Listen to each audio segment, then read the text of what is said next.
Most people throw away the base of their green onions, the bottom of their celery, and the eyes of their potatoes, without knowing that every one of those scraps is a living plant ready to grow.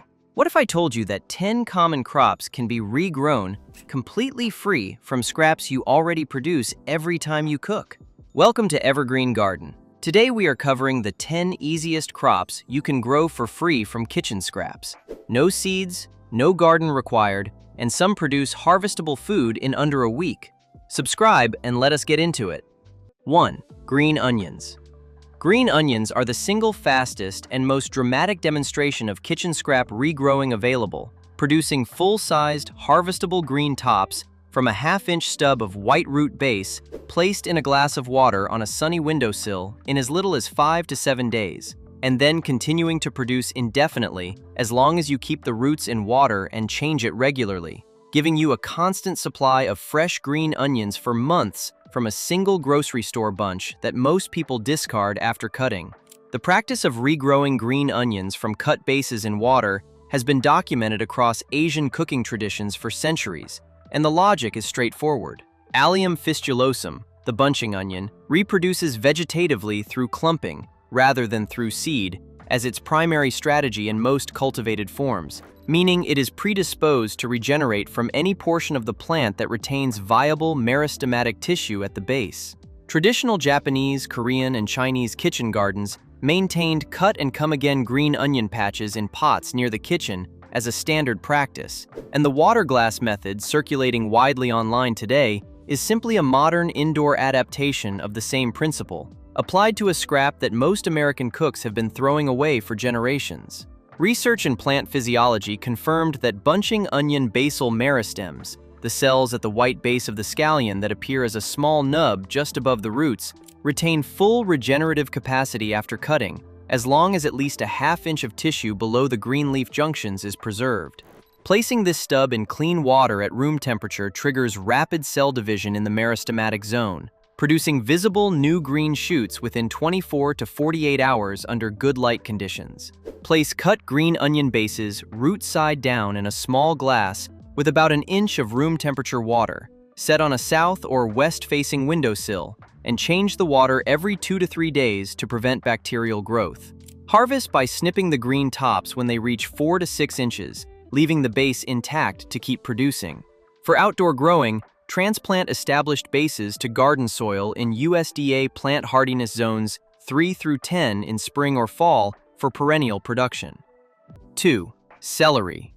Celery is one of the most satisfying kitchen scrap projects because the entire base of a grocery store bunch, the part most people cut off and throw away before they ever cook with the stalks, is a fully intact crown with dozens of active growing points that, when placed in shallow water on a windowsill, begins generating fresh inner stalks within days and can produce a useful amount of tender celery leaves and young stalks for weeks before needing to be transplanted to soil.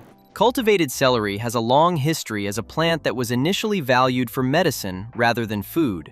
Wild celery, Apium graveolens, grew in marshy areas around the Mediterranean and was used by ancient Greeks and Romans as a medicinal herb for digestive complaints, liver conditions, and as a sedative. The celery we buy in the grocery store is a highly selected cultivar developed primarily in 16th and 17th century Italy and later in France and Britain, where plant breeders bred away the intense bitterness of the wild form and produced the thick, mild, water-filled stalks that are now standard in American cooking. The practice of regrowing the cut base is at least as old as the Victorian kitchen garden, where frugal kitchen gardeners routinely started celery from base trimmings in cold frames before the modern grocery supply chain made fresh celery available year-round.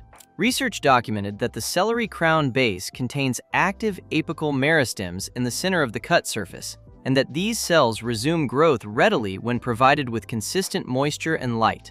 The inner stalks that regenerate from the center of the base are the tenderest and most flavorful part of the celery plant, often better than the outer grocery store stalks. Set the cut celery base in a shallow dish with about an inch of water, cut side up, in a bright window. Change the water daily to keep it fresh. Within a week, small, pale yellow-green inner stalks begin rising from the center. After 2 to 3 weeks, transplant the base to a pot of moist potting soil or into the garden in USDA zones 5 through 10, where it will grow as an annual, watering consistently as celery needs reliably moist conditions to develop properly. 3. Romaine lettuce. Romaine lettuce and most other head lettuces can be regrown from their cut base in a shallow dish of water in a process that produces a full flush of fresh inner leaves within 10 to 14 days, giving you usable salad greens from a stump that most cooks rinse off and put in the compost without a second thought.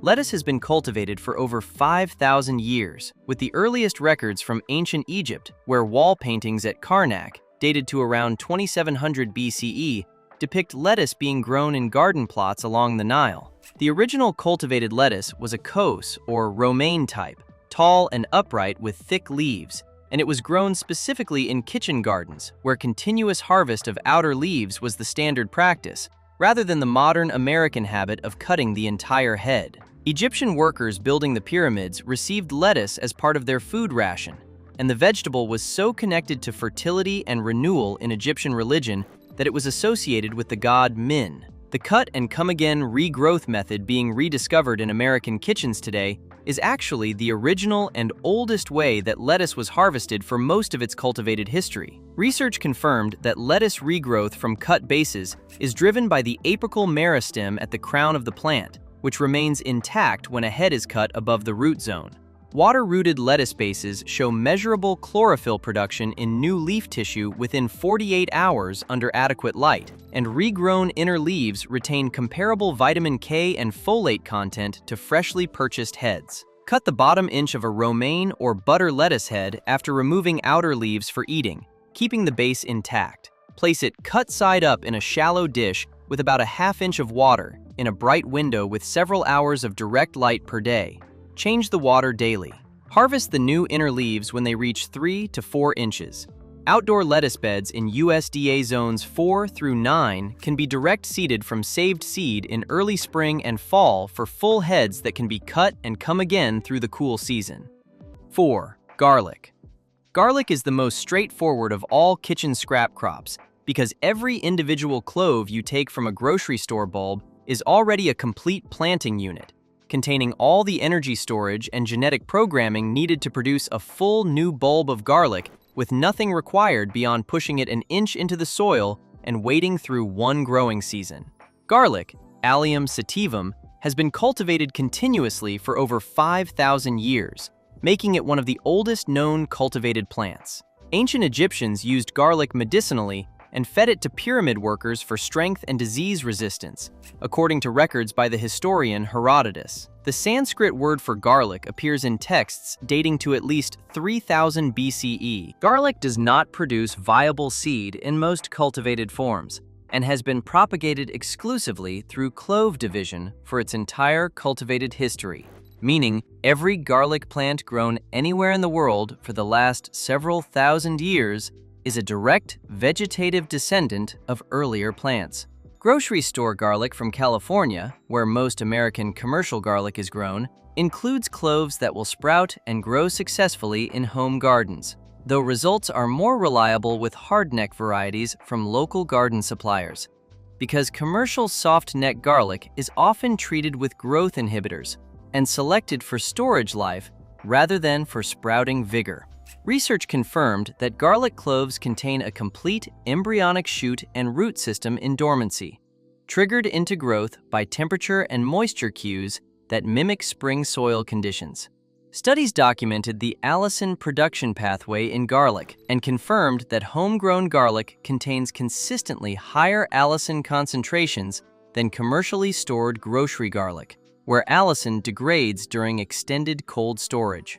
Plant individual unpeeled cloves pointed side up, 2 inches deep and 6 inches apart, in well-drained, fertile soil in USDA plant hardiness zones 3 through 9.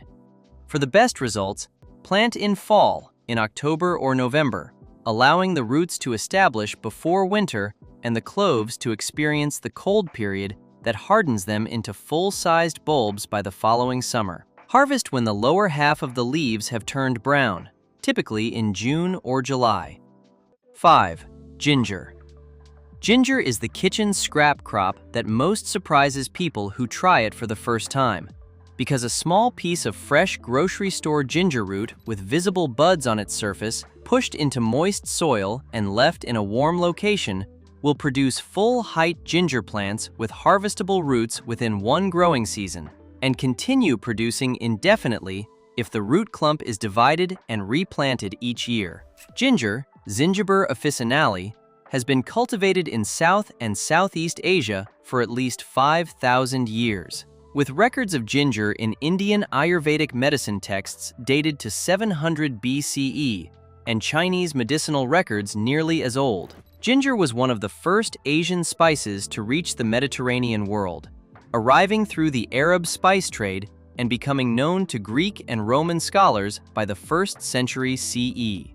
It was expensive enough in medieval Europe to be used as a form of currency and was listed in English trade documents at a price comparable to the cost of a sheep per pound. Every grocery store piece of fresh ginger root is a rhizome section of a plant that can be regrown, since ginger propagates exclusively through rhizome division in cultivation and does not set viable seed in temperate climates. Research confirmed that ginger rhizomes contain active growth nodes called eyes, similar to potato eyes, from which both shoot and root systems emerge when stimulated by warmth and moisture. Studies from agricultural research stations in Hawaii and Florida documented that grocery store ginger rhizomes with at least 2 visible buds per piece achieve rooting rates of over 90% when planted in warm, consistently moist potting mix at temperatures above 70 degrees Fahrenheit. Choose a piece of fresh ginger with plump, visible buds and no signs of mold or soft spots. Soak it in room temperature water overnight to break any mild growth-inhibiting residue from commercial washing. Plant horizontally about an inch deep in rich, moist potting mix in a wide, shallow pot. Keep in a warm location at 70 degrees or above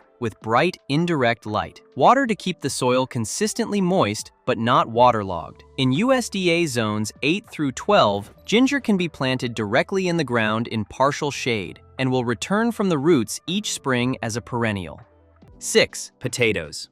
Potatoes are the most productive kitchen scrap crop available per square foot of garden space, because a single potato with even a few small eyes, cut into chunks each containing 1 or 2 eyes, and allowed to cure for a day before planting, will produce 5 to 10 pounds of new potatoes from a piece of scrap that costs nothing and would otherwise go into the compost. The potato, Solanum tuberosum, originated in the Andean highlands of South America, where indigenous communities in what is now Peru and Bolivia were cultivating hundreds of distinct varieties in terraced mountain gardens at elevations above 12,000 feet for at least 7,000 to 10,000 years before European contact. The Inca Empire depended on potato agriculture as a primary food staple, and Andean farmers developed the technique of propagating from cut eye sections as part of their standard agricultural practice, preserving individual varieties through selective vegetative propagation over thousands of generations. When Spanish explorers brought potatoes to Europe in the late 16th century, the same vegetative propagation method traveled with them,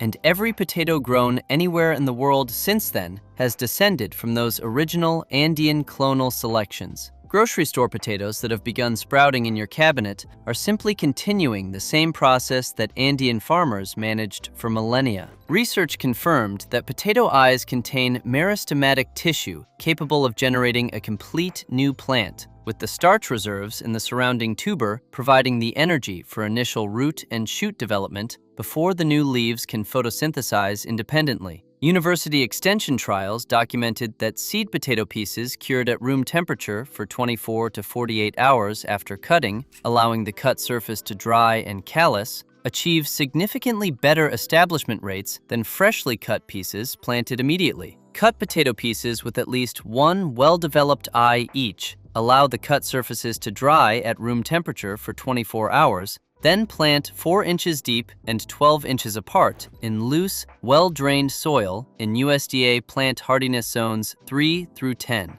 Plant in early spring, as soon as soil can be worked. 4 to 6 weeks before the last frost date. Hill soil up around stems as they grow to increase the length of underground stem and maximize the number of new tubers. Harvest when vines begin to yellow and die back in summer.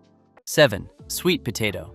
Sweet potato is the most unusual kitchen scrap crop because you do not plant the sweet potato itself, but instead grow slips from it, which are rooted stem cuttings that sprout naturally from the surface of a sweet potato half suspended in water. And each slip you pull and root becomes a full vine, capable of producing 4 to 6 pounds of sweet potatoes by the end of the growing season from a slip that started as a vine on a piece of grocery store produce you bought for $1. Sweet potato, Ipomea batatas, is native to tropical Central and South America and was being cultivated by indigenous peoples throughout the Caribbean, Central America, and South America for at least 5,000 years before European contact. Pre-Columbian sweet potato cultivation spread across the Pacific Ocean through Polynesian voyaging networks, reaching New Zealand, Hawaii, and Easter Island centuries before Europeans arrived in the Pacific, a fact that modern genetic analysis of both plant and Polynesian oral tradition has confirmed. The slip growing method that home gardeners use today is the same technique Caribbean and South American indigenous farmers used to multiply their varieties, pulling rooted shoots from stored roots and transplanting them to new beds each planting season. Research from North Carolina State University, located in one of the major sweet potato producing states in the country, documented that sweet potato slips develop at the base of stored roots in response to warmth and moisture, with the highest slip production occurring at temperatures between 75 and 85 degrees Fahrenheit.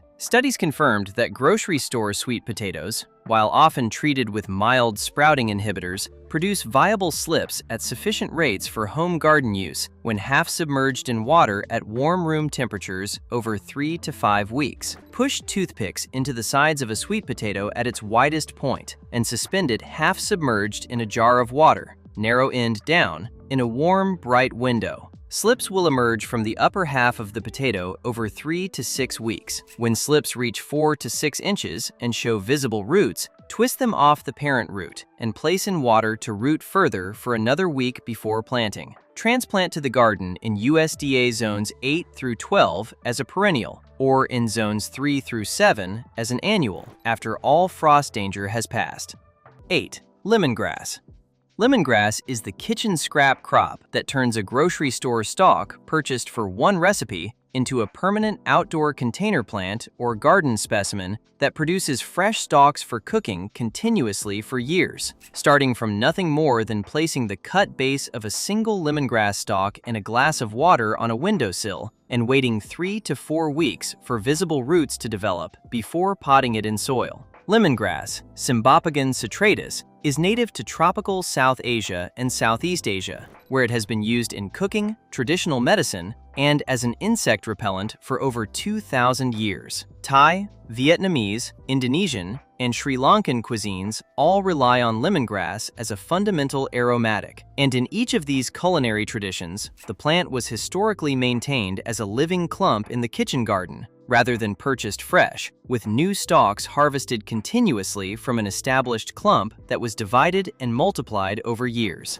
The grocery store distribution of lemongrass in the United States, where the plant is sold as a cut stalk, is a relatively recent commercial development that accidentally provides American cooks with a rooting-capable piece of plant material every time they buy it. Research confirmed that lemongrass stalks retain viable meristematic tissue at their base for several weeks after cutting, if kept at room temperature and not allowed to completely dry out. Studies from agricultural programs in Hawaii and Florida documented rooting success rates above 80% for grocery store lemongrass stalks placed in water within a week of purchase, with visible root development beginning in 10 to 21 days, depending on water temperature and light conditions. Peel off any dry outer leaves from the base of grocery store lemongrass stalks to expose the slightly lighter green tissue just above the root zone. Place the stalks base down in a glass or jar with about 2 inches of room temperature water in a bright location.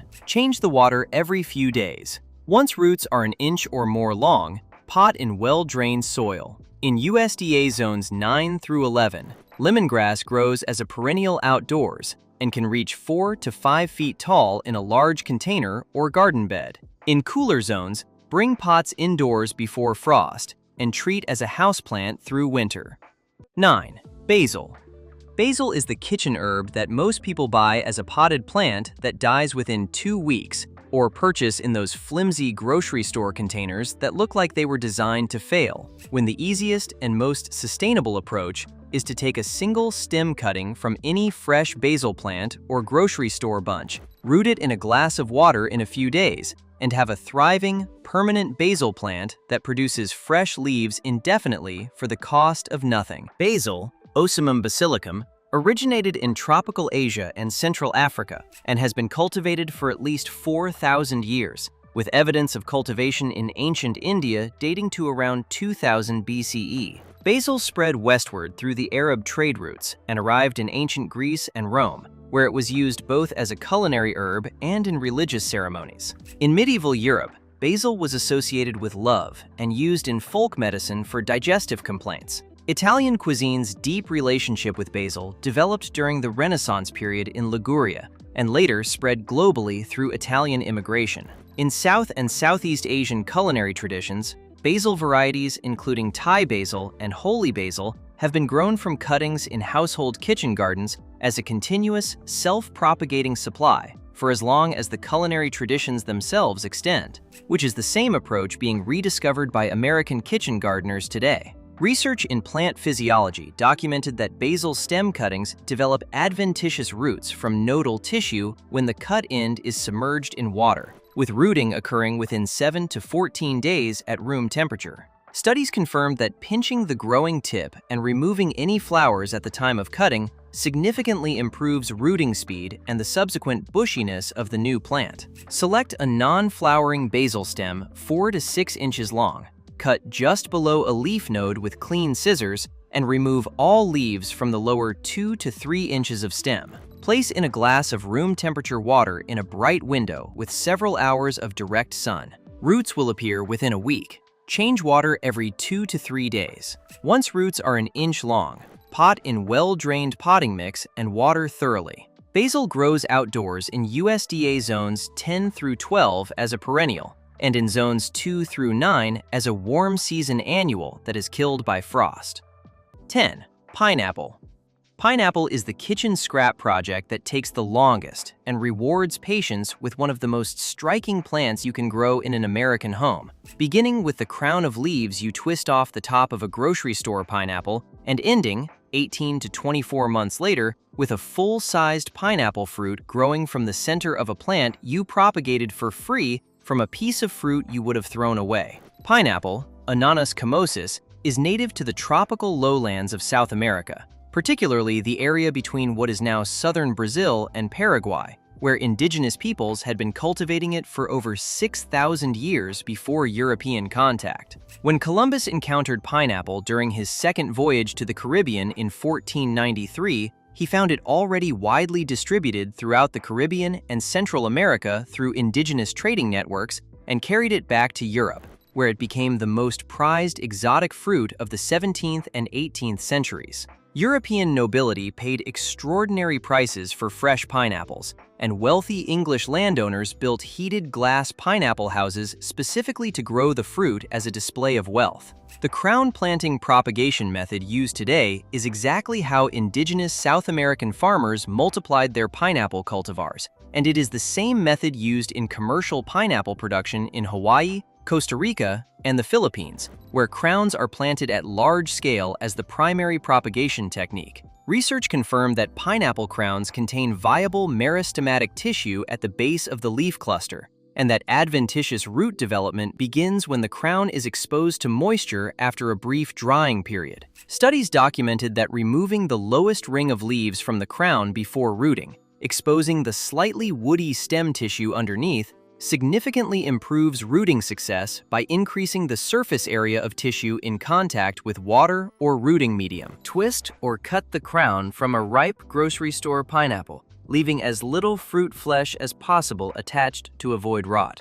Remove the lowest inch of leaves to expose the light-colored stem tissue. Set it upright in a glass with just the exposed stem tissue touching room temperature water, or press it directly into moist, well-draining potting soil in a 6-inch pot. Rooting takes 4 to 8 weeks. Keep in bright light at temperatures above 65 degrees. In USDA zones 10 through 12, pineapple grows outdoors year-round. In cooler zones, grow in a large container that moves indoors before frost. Flowering and fruit production occur 18 to 24 months after planting in optimal conditions. And there are your 10 kitchen scraps that will grow you free food with almost nothing required beyond a glass of water and a sunny spot. Green onions in 7 days. Celery and romaine within 2 weeks. Garlic from the cloves already in your cabinet. Ginger from that wrinkled root in your refrigerator. Potatoes from the ones already sprouting in the pantry. Sweet potato slips.